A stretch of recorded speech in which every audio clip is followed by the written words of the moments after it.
নমস্কার, আমি অসীম অধিকারী। আজকে আপনাদের সামনে সত্যিকার একটা গুরুত্বপূর্ণ বিষয় নিয়ে আলোচনা করতে চলেছি। বিষয়টি হচ্ছে রিসিভিং কাউন্টারে ভোটের সামগ্রী জমা দেওয়ার পদ্ধতি।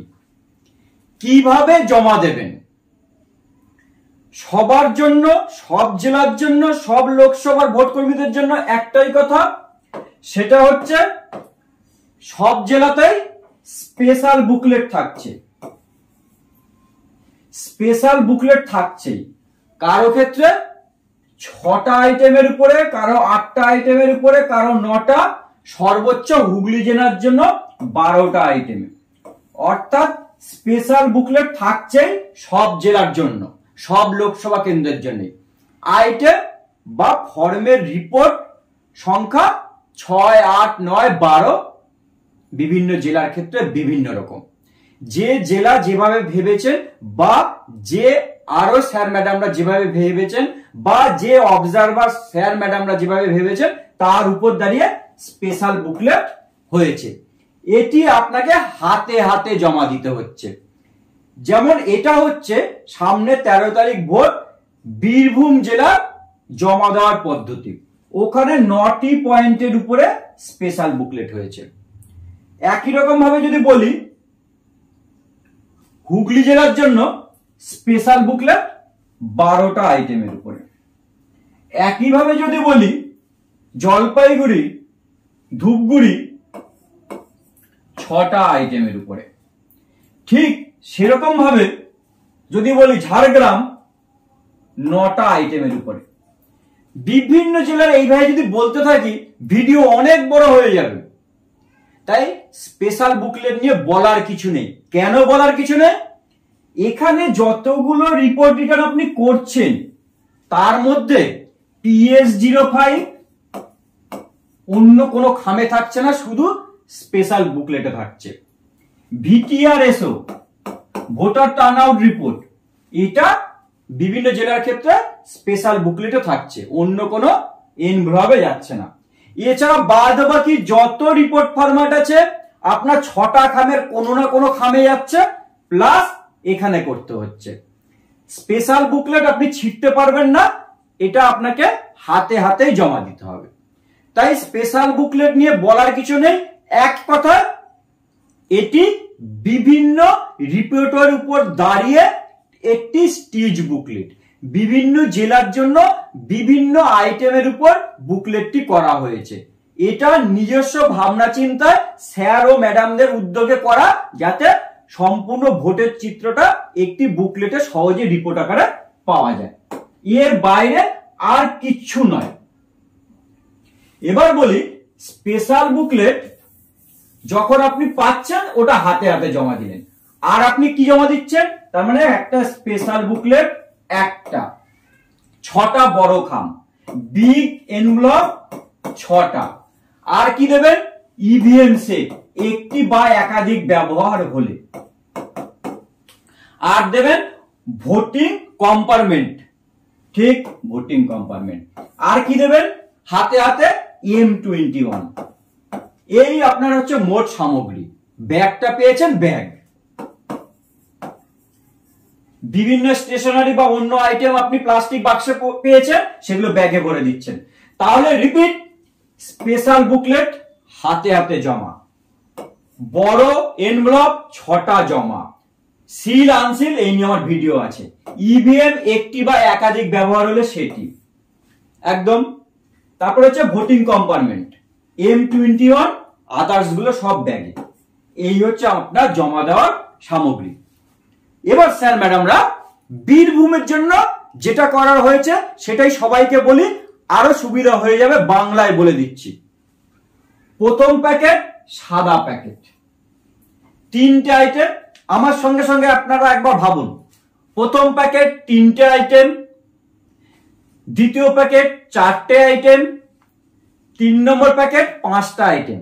অর্থাৎ এক একটা প্যাকেটে একটা একটা বেড়ে গেল, এক মানে 11। 4 নম্বর প্যাকেটে 11টা আইটেম। রিপিট, ফার্স্ট প্যাকেট 3টে আইটেম, সেকেন্ড প্যাকেট 4টে আইটেম, থার্ড প্যাকেট 5টা আইটেম, এই 3টে প্যাকেটে একটা একটা বেড়ে গেল মানে 11, 4 নম্বর প্যাকেটে 11টা আইটেম। ফার্স্ট প্যাকেটে 17C প্রিসাইডিং অফিসারের রিপোর্টের পার্ট 1, 2, 3 কালো এনভেলপ বা কালো খাম মক পোলের 3টে item. Second packet 17A presiding অফিসারের ডায়েরি, ভিজিট সিট আর 14A কি যে অন্ধ ভোটার বা অক্ষম ভোটার ওনাদের সঙ্গী যেটা। Third packet mark copy of voter list, ব্যবহৃত ভোটার স্লিপের একটি খাম, অব্যবহৃত ভোটার স্লিপের আরেকটি খাম, টেন্ডার ব্যালটের রিপোর্ট আর চ্যালেঞ্জ ভোটের তালিকার রিপোর্ট। থার্ড প্যাকেট হয়ে গেল। ফোর্থ প্যাকেটে বলেছি 11টা আইটেম, একটা একটা বেড়ে গিয়ে 11 হয়েছে। 11টা আইটেম মুখস্থ রাখার দরকার নেই, মনে রাখার দরকার নেই, খামের উপরে লেখা থাকবে। পঞ্চম প্যাকেট কোনোভাবেই মনে রাখার দরকার নেই, আমার কথা শুনুন এমনি মনে থেকে যাবে। এখানে কি যত আপনি বই পেয়েছেন, পুস্তিকা যা পেয়েছেন, প্রিসাইডিং অফিসারের হ্যান্ডবুক, ইভিএম ভিভিপ্যাট এর বিভিন্ন নির্দেশাবলী বা ম্যানুয়াল, আর এক্সট্রা কি অমোচনীয় কালির যে দোয়াতটা বা বোতলটা আর স্ট্যাম্প প্যাড হয়ে গেল। বই যাবে, অমোচনীয় কালির বোতল যাবে, স্ট্যাম্প প্যাড যাবে। আর ষষ্ঠ প্যাকেটে বাদ বাকি যা পড়ে থাকছে, ষষ্ঠ প্যাকেট। ষষ্ঠ প্যাকেটে দেওয়ার পরে আর বাদ বাকি যা পড়ে থাকবে ব্যাগে ভরে নিয়ে চলে যাবেন, ব্যাস আর কিছু নেই।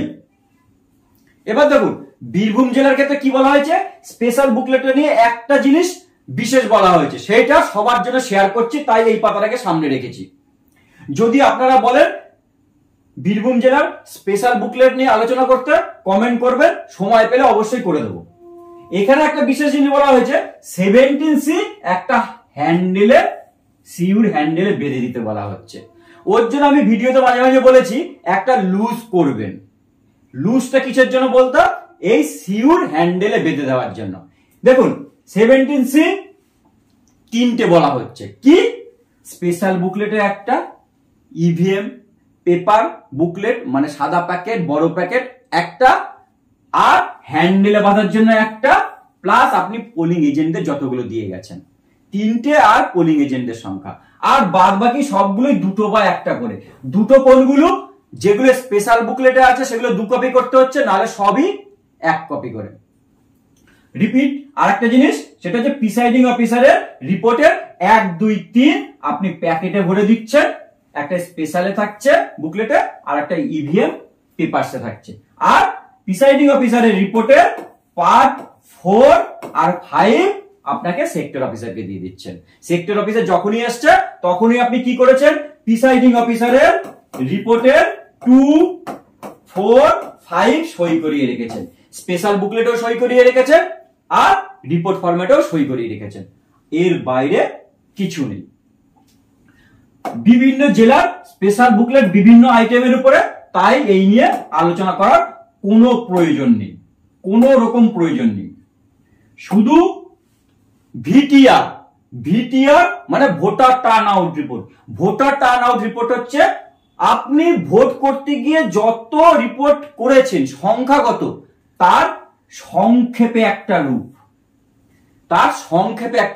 সংক্ষেপে বলতে প্রক্সি ভোট কত পড়েছে, চ্যালেঞ্জ ভোট কত পড়েছে, ব্লাইন্ড ভোটারের সঙ্গী হয়ে কত ভোট পড়েছে, ওভারসিয়াস ভোটার কত হয়েছে, পোলিং এজেন্ট কতজন ছিলেন, এই ব্যাপারগুলো সবগুলো ছোট আকারে একটা রূপ হচ্ছে VTR, voter turn out report. আর কিছু নেই, এই নিয়ে একটা ভিডিও দরকার হলে আমি করে দেবো। সবার উদ্দেশ্যে বলা, গরমকাল, ভোট করছেন ভোট কর্মী হিসেবে আমাদেরও কষ্ট হচ্ছে, সত্যিকার সারাদিন যা খাচ্ছি খুব কষ্ট হয়ে যাচ্ছে, তার জন্য একটু সতর্কমূলক বার্তা। অত্যাধিক গরমের দিনে কি করবেন স্যার, এটা হচ্ছে নিজের উদ্যোগে নাক মুখ ঢেকে সবসময় থাকবেন। যখনই রোদে বেরোচ্ছে নাক মুখটা রুমাল দিয়ে হোক, একটা ওড়না দিয়ে হোক, যাই দিয়ে হোক ঢেকে থাকুন। বেশি পরিমাণ জল খান, সুতির জামা কাপড় পরুন। 1 লিটার জলে 1 প্যাকেট ওআরএস মিশিয়ে নিন, মাঝে মাঝে সেই জল খান। ভোটের 2 দিন বিশেষ করে এটাই করবেন। আর মাঝে মাঝে অল্প অল্প খাবার খান। বাড়ি থেকে কিছু শুকনো খাবার নিয়ে গেছে, মাঝে মধ্যে সেটা খেয়ে নেবেন। আর অবশ্যই রোদে বেরোলে ছাতা ব্যবহার করুন। এর পরিপ্রেক্ষিতে কি করবেন না, সারাদিন রোদে কখনোই কাটানোর চেষ্টা করবেন না। ডিসি কাউন্টারে গেছেন, তাঁবুর গরম, হেনার গরম, কোনো একটা রুমে গিয়ে বসে পড়ুন বা গাছের ছায়ায় বসে আপনার জিনিসপত্রগুলো মিলিয়ে দেখে নিন। বাইরের খাবার আর জল খাওয়ার দরকার নেই, জল একটু কিনে খান। ভাজাভুজি মশলাদার খাবার খাওয়ার দরকার নেই এই দুটো দিন। আটো সাটো জামা কাপড় পরবেন না, সিম্পলি সুতির জামা কাপড় পরুন। আর ওআরএস এর জল 24 ঘন্টা আপনার বোতলে রাখা হয়ে গেছে, তারপরে আর জলটা খাবেন না। অর্থাৎ আজকে মেশানো জল কালকে আর খাবেন না। রাস্তার কাটা ফল, শরবত, লস্যি একদমই খাবেন না। রোদের কারণে, সূর্যের তাপের কারণে আমাদের শরীরে 3টে এফেক্ট হতে পারে। একটা হয় হিট ক্রাম, একটা হয় হিট এক্সাশন, আর একটা হয় হিট স্ট্রোক। 3টে কি জিনিস আর কি করবেন একবার। হিট ক্রাম হলে শরীরে জল কমে যায়, মাংসপেশিগুলো টান করছে, তখন কি করতে হয়, তখন ঠান্ডা জলে স্নান করে নিন, বা যার হচ্ছে তাকে বলুন আপনি স্নান করুন, বা ভেজা গামছা দিয়ে গা মুছে ফেলুন, আর প্রচুর জল খান, সমস্যাটা মিটে যাবে ঘন্টা খানেকের মধ্যে। হিট এক্সাশন হলে কি হয়, শরীর ঝিমিয়ে যায়, মাথা ঘুরতে থাকে, চোখগুলো যে অন্ধকার হয়ে আসছে, তখন কি করবেন, ঠান্ডা জলে গাটা মুছিয়ে দিন বারবার, যার হয়েছে তাকে বারবার মুছিয়ে দিন, বা আপনার হলে আপনি বারবার ঠান্ডা জলে গামছাটাকে দিয়ে গামছারে গা মুছে নিন এবং কিছুক্ষণ শুয়ে পড়ুন। কারণ আপনার চোখ অন্ধকার হয়ে আসছে, মাথা ঘুরছে, হট করে পড়ে গেলে অসুবিধা আছে, ওআরএস এর জল খান, না হলে নুন চিনির জল খান। আর হিট ও স্ট্রোক হলে কি হতে পারে, অজ্ঞান হয়ে যেতে পারে বা অজ্ঞানের মতো হয়ে পড়ে যেতে পারেন। সেই সময় বিকল্প কিছু নেই, সঙ্গে সঙ্গে হাসপাতালে নিতে হবে, তাকে স্যালাইন দিতেই হবে। আমাদের রোদের কারণে এই 3টে সমস্যা হতে পারে, এই 2 দিন সাবধান, প্রচুর পরিমাণে জল খান। আমি আপনাদের বলছি, আমি জল খেতে ভুলে যাচ্ছি। ঠিক আছে স্যার ম্যাডাম, সবাই ভালো থাকবেন, নমস্কার, ধন্যবাদ।